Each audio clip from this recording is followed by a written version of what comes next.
Hello, əzizlərim. Холли Джексон «Хорошая девочка, плохая компания». Hatırlayırsınızsa, хороших девочек не убивают, хорошая девочка дурная кровь, хорошая девочка должна умереть trilogiyasını oxumuşdum və bunun trilogiya olunduğu hər yerdə deyilirdi.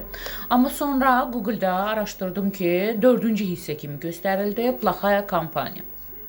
Bəlkə də 4-cü hissədir, amma elə bilin ki, axırdan əvvələ gəlir. Bəlkə də birinci hissədə Google görünmür. Çünki burada, bu da çox maraqlı kitabdır. Hər üç kitab həm də bu çox axıcıdır, çox rahatlıqla oxunan kitabdır. Pippa Fitz-Amobi'nin yuxarı sinifdə oxuyan Pippa Fitz-Amobi'nin öz jurnalist araşdırmasından söhbət gedir. Bu kitabda 24-cü ildə olan bir cinayət işinin araşdırılması, onun səhnələşməsindən gedir.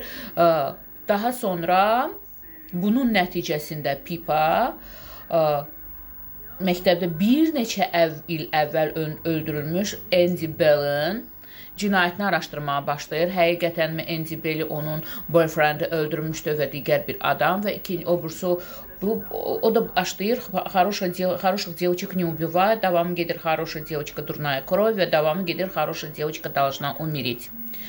Buradan belə çıxır ki, bu birinci kitabdır, sonra bu üçləri olur, amma bəlkə də olur bəzən, əvvəlcə gedir və bunun necə olur ki, bu addıma, həmin ölüm hadisəsini araşdırmağa Pippa başlayır, onun haqqında 4-cü hissə kimi də olar, amma yəni oxuyanda anlaşılır.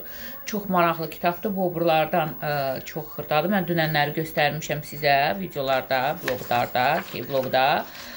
TikTokda xırda, bütövdə göstərdim, xırda da göstərdim. Nələr neçəyə alınması barədə. Çox maraqlıdır ki, haradasa səhifə 158-dir, amma dərd orasıdır ki, 148-ci səhifədən sonra səhifələrin nömrəsi yazılmayıb. Artıq 156-158 səhifədən ibarətdir. Maraqlı kitabdır, oxumağa dəyər.